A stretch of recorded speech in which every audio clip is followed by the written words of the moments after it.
sëñ bi waa Leral.net ñoo la seet. Vraiment maa ngi leen di nuyu. C'est monsieur comment? Voilà, c'est monsieur Laye Diaw. Abdoulaye Diaw, oui. Entraîneur ou? Bon, moi je suis dans le comité directeur de la GIA. Je suis un ancien joueur de la Jeanne d'Arc et de Gorée. Je suis dans le comité directeur de la GIA et je suis en charge de la formation de la GIA. ndax démb ci dimanche bi la Sénégal commencé moom Coupe d'Afrique am comme que samedi la commencé mais ñun démb lañ football. doon football ak équipe bu mel ni Tunisie di équipe bu mag ñëpp xam ko. mais Sénégal yàlla dafa def mu génn ci ak ndam. ñu bëggoon rek yow en tant que sénégalais bi nga seetaane match ban analyse nga def. Bon, analyse bu ma njëkk a def mooy d'abord satisfaction sur le résultat. Sur le résultat. Parce que quand même la finalité du football c'est la gagne. On joue pour gagner d'abord. Mais dans le contenu, il y a beaucoup de choses à dire. Ouais, parce que on a souffert en deuxième mi-temps. Nous qui suivions le match, qui sommes sénégalais, on a souffert, on a beaucoup souffert. Parce que man fàttalikuwuma ko yàgg na pour ma gis en une mi-temps ñu joué ak benn équipe mu am autant d'occasions de but. Parce que soo compté, c'est presque 10 occasions. Hein. À tous les coups, ils ont transpercé notre axe central. Et pourtant, c'était notre force, l'axe central. Comme par enchantement, parce que bon, c'était prévisible. Parce qu'on a mis nos deux meilleurs axes centraux, mais qui relèvent de blessures, qui sont restés pendant un mois sans jouer. Donc, il fallait mettre un et mettre un autre qui était beaucoup plus compétitif, quoi, pour pallier, parce qu'il a mis les deux. Et ça nous a vraiment pénalisé. Et puis on a eu des joueurs qui ont joué en deçà de leur valeur aussi.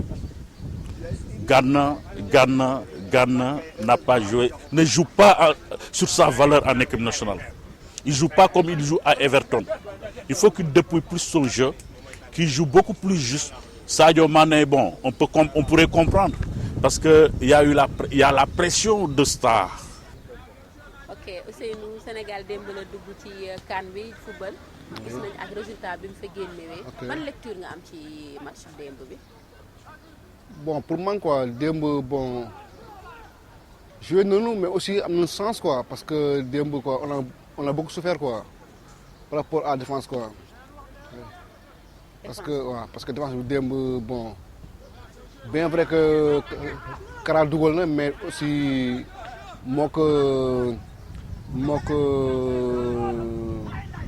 moo kii bi ak central bi quoi boo dégguwul woon carrément quoi moo tax quoi beaucoup de balles quoi bon góol bi quoi sax lay wax quoi moo sauvé quoi démb quoi parce que démb moom doxul carrément quoi défense bi quoi. défense bi doxul. waaw doxul carrément quoi. lan la li équipe bi Aliou Cissé teg démb moo baaxul wala lu am ci coaching bi. non pour man sax baax na sax quoi mais xam naa ni quoi au fur et à mesure xëy na après dañ déggu quoi parce que Kara ak bon ak Sissoko quoi bon quoi grand joueur quoi mais xam naa ni démb quoi boo déggoo bi quoi des na quoi tuuti quoi xam naa ne kii na au fur et à mesure quoi ñuy football boo xam ne quoi xam naa ab dana ñëw quoi. waaye bu leen fàtte ne équipe bi ngeen doon dajeel démb Tunisie équipe bu mag la. waaw ndax loolu moo indi woon difficulté yi. waaw Tunisie équipe mag la quoi mais tamit bon yaakaar naa daal man pour man daal démb quoi xam naa ni lu muy doon quoi prix match xam nga moo tax quoi xam naa ni loolu tax xam naa ni quoi mu xaw am tuuti quoi mu xaw am tuuti quoi kii quoi difficulté quoi jeu bi quoi. Ndeye Marème laa tudd. Ndeye Marème seetaan nga match démb ak Sénégal. waaw seetaan naa ko. noo gisee match bi. match bi xanaa kontaan rek. waaw match bi tamit danañ ci kontaan trop. noo gisee joueurs yi. waaw joueurs yi tamit joué nañu en plus lu ma ci gën a neex mooy bëgguñu woon seen morom yi gañ a leen dañ doon góorgóorlu daal loolu moom ma ci gën a neex loolu moom neex na ma ci trop. Sénégal doon commencé démb CAN bi premier match mu gañe ko gañe équipe bu toll ni Tunisie loolu nan la lay def. waaw xanaa kontaan rek xam nga nit moom dangay man lu tax ma gën a bëgg match mooy sama rakk day football man dama bëgg kuy boo xam ne nit ko xam ne soo nekkee si terrain da ngay wóolu sa bopp waaw dama bëgg ku wóolu boppam si match. waaw Sénégal gis ngeen ay gaynde lañu dégg. waaw ay gaynde lañu. kan moo la gën a marqué ci match bi démb. man kii moom mooy Keita. Keita parce que moom dafa mën a football ba pare tànk bi moo gaaw waaw. waaw man damay sant football. noo gisee Sénégal ci li des ci CAN bi. ah moo gisee xanaa ñu góorgóorlu rek waaw ñu góorgóorlu rek. équipe yi des mën nañ leen gañe daal. rien n'était possible dans la vie mënuñu gañe ñu raw yeneen équipe yooyu sax incha allah waaw incha allah rabbi yàlla na ko yàlla def. merci amoo dara leneen loo ciy yokk. waaw xanaa ñu góorgóorlu rek à tout le temps bu ñu nekkee ci terrain bu ñu nangu seen benn morom mun leen daal loolu daal lay yàgg wax mun xeex daal wuyoo tur bu ñuy wax turu gaynde gi dañu wuyoo turu gaynde gi daal. Thierno Souleymane Sow. Thierno est-ce que démb seetaan nga match Sénégal. waaw seetaan naa ko.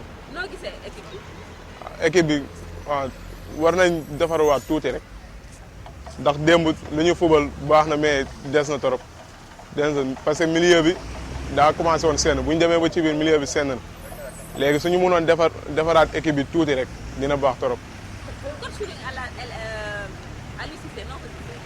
coach bi ah démb de gis naa ko mer ku ma benn côté commencé woon na mer ndax nu mu gisee gars yi commencé woon nañ tàggle di jël ay carton affaire yooyu noonu waaw war na xoolaat gars yi wala mu yuuxu seen kaw sëpp leen affaire yooyu noonu moom loolu laa amoon li may wax. ah tur bi Ansoumana Diémé la. Ansoumana match démb bi Sénégal Tunisie seetaan nga ko. ah en fait seetaan naa ko démb quoi. noo gisee match bi. waaw match bi nu ma ko gisee mooy en fait dañu naan football moom c'est une science inexacte ñu bëri peut-être s'attendaient pas que si tournure match bi ñu am ay sénégalais diront que possession bi nu ñu jaune waaw d'accord dañu joxoon possession bi tunisien yi mais football lu ci gën a am importance mooy bii voilà on a pu faire la différence ñun benn satisfaction bi nga xam ne am nañ ko mooy défensivement am nañ assise bu baax là moom ça paye tout des fois boo footballee nga am assise défensif bu baax boo amee ay occasion yi nga concrétiser ko rek c'est bon mais juste suñu benn défaut rek la ñu am si tuuti mooy coupure dafa am entre défense bi ak milieu bi foofu moo am benn coupure bi nga xam ne Tunisiens yi am nañ fa bal yu bëri yu ñu xaw a récupérer deuxième balle yi surtout deuxième balle yi là yooyu dafa important équipe muy gagner deuxième balle moo tax Tunisiens am nañ ci exploiter tuuti ci deuxième balle yi ñu récupérer benn sens la ñu am mooy lan seen attaque bi dafa xaw a des tuuti attaque tunisien yi moo tax mënuñu concrétiser occasion yi ñu am mais suñu équipe bi baax na disons que dinañ wax baax na parce que lu ñu gën a soxla mooy équipe muy concrétiser occasion défensivement nga taxaw deuxième mi-temps bi nag am nañu côté fébrilité tuuti fébrilité bi mooy surtout suñu défense bi dafa xaw a lase si fur et à mesure des fois boo xoolee da nga naan peut-être physiquement dañu xaw a sonn xaw nañ ko wane tuuti nag surtout ci 80e minutes yi dem ba si suuf man je pensais que on aurait pu encaisser ay bii sax mais heureusement que am nañ benn certes Koulibaly ki nga xam ne fortement xaw nañu aider et l'autre la Karambodj. kon coaching bi nga Mais le coaching est douteux, franchement. D'abord, sur le choix des hommes, on ne peut pas comprendre comment il peut mettre quelqu'un, un numéro 9, qui joue plus numéro 9 dans son club. C'est qui? Mais c'est Mambiram Diouf. Mambiram Diouf actuellement, mais il marque très peu. Ça fait longtemps qu'il n'a pas marqué. Il y a quelqu'un qui est en pleine bourre, qui est Moussa Sow, qui marque beaucoup de jolis buts dans le plus haut niveau. Mais tu ne le mets pas. L'avant-dernier match, lui, il a marqué. Tu ne le mets pas, tu mets quelqu'un d'autre. Bon, ça, c'est pas intelligent. Hein? Premier match là, est-ce que tu parles de nous pour Paul, le terrain? Non, le premier match est très important dans une compétition comme ça. Il faut assurer le premier match. Tu peux pas mettre Sow alors que lui, actuellement, c'est le meilleur attaquant de pointe du Sénégal. Voilà. Donc le choix des hommes. Moi, vraiment, il y a beaucoup de choses à dire. Il y a aussi la lecture du jeu de l'entraîneur. Parce que tu ne peux pas mener 2-0. On était mal mené. Mais l'axe était perméable et tu te permets de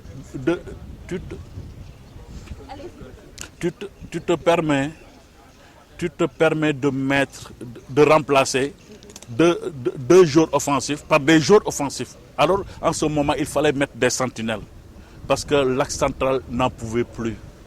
Même sur les balles aériennes, il ne pouvait même plus sauter. Mais vous le faites également que Tunisie est une grande équipe également. Mais Tunisie, c'est une grande équipe. Ça, nous le savons. Nous le savons. Et puis, c'est des joueurs très intelligents, très techniques. Mais l'entraîneur avait mis en place aussi une tactique, mais une bonne tactique de jeu. Les joueurs, ils étaient tous mobiles. Et puis, il y avait beaucoup de demandes dans les intervalles. Nous ne pouvions pas résoudre ce problème-là. Mais vous vous rendez compte, en premier mi-temps, ils avaient 60% de possession. Il faut remonter de loin pour voir une équipe sénégalaise aussi dominée. Mais ça, c'est un problème. Non, gisee kon Sénégal ci CAN bi ci des. Bon yaakaar naa bon Sénégal xam naa ne quoi dana sore quoi man nag gisuguma quoi Côte d'Ivoire yooyu ay Ghana yooyu quoi ku la ma parce que ñi jéegum nii quoi ak propre Sénégal quoi bon xam naa ne quoi si jouarul quoi na Sénégal mën na sore quoi mais nag gisuguma nag ay Ghana ak Côte d'Ivoire yooyu quoi pour le moment. doon ñaax ci li des ci CAN bi lan nga leen di wax. Bon mën a gën a motivé wu rek gën a déggu kii quoi gën a déggu quoi entraîné physiquement yooyu gën a yokk kii bi ko performance bi quoi affaire yooyu xam naa ne quoi ça ira quoi.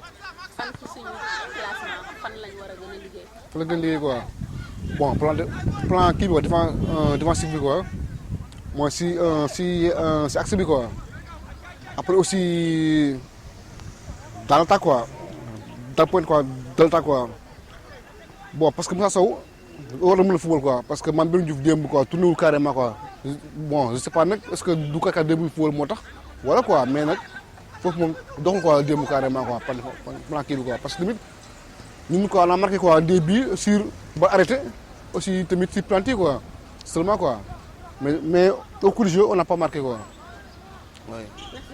waaw. ci joueurs yi kan moo la gënoon marqué démb Kara moom démb neexoon na ma trop ndax bal bi mu dugal moom bii boo dafa mérité trop démb moom liggéey na franchement parlé moom. dans l'ensemble bu ñu doon defaraat fan la ñuy gën a defar. fan la ñuy gën a defar milieu bi moom milieu bi ndax gars yi démb dañoo teel a sonn moom waaw dañoo teel a sonn. mais démb bu ñu fàtte équipe bi nga doon footballal du équipe bu ndaw. waaw nga xam-xam ne équipe bu mag la. waaw équipe bu mag la moom parce que gars yi démb dañoo sëpp gars yi bu ñu sifflé premier mi-temps bi gars yi commencé woon nañ paniquer affaire yooyu noonu bu ñu demee ba ci biir bu ñu amee seen penalty bi si lañ commencé récupérer di dawloo gars yi ndànk-ndànk. noo gisee Sénégal ci CAN bi. si CAN bi non war nañu yokk jom moom war nañ yokk courage dafa xoolaat seen bopp xool fu ñuy taxaw moom ndax ren ñu ñoo war a moom coupe bi quoi loolu laa gis moom man si naka ci équipe nationale. si équipe bi ah xanaa ñu ñaanal leen rek ba ñu mën a indi coupe bi moom.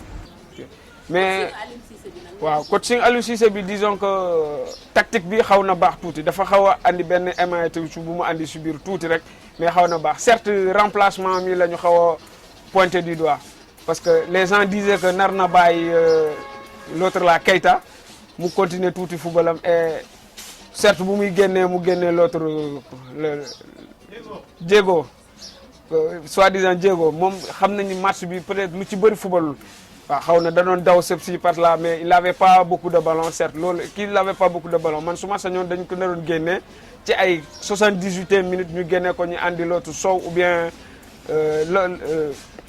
comment dire l'autre Famara Diédhiou waaw certes Famara Diédhiou bu ñu ko àndoon dinañ andi benn apport défensif certes bu mu génnee Diao Baldé il n'allait pas naroon génne Diao Baldé mu andi naroon génne kii l'autre là comment dire waaw Mame Biram moom la naroon génne mu andi l'autre Moussa Sow waaw Sadio Mané certes bu ñuy wax mënoon na ko génne sur à la 85e minute là on pourrait être d'accord football na mais ça reste quoi am na le moment yu mu nar a bàyyi bal bi du ko bàyyi da koy téye et ça xam boo téye bal bi de trop que les lignes couloirs yi nga nar a am dañ koy fermer encore c'est une autre chose day compliqué football dafa simple te yomb benn contrôle passe dribble bu dàq la ci football mais dire que yow da ngay téye bal bi nga du tout le terrain mënul nekk day difficile.